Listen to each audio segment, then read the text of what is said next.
ఆ దేవతలకి ఆపాదన చేయబడుతుంది. శయ్యాధివాసం, మనం ఒక రాత్రి నిద్ర చేయకపోతే ఏమవుతుంది? మనకి 2 పూటలు నిద్రపోవాలి, ఒక పగలు ఒక రాత్రి.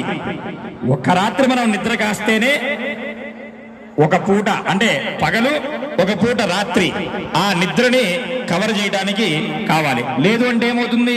శరీరం అంతా కూడా బడలికగా తయారవుతుంది. చాలు చాలు. నమః శివాయ, నమః శివాయ.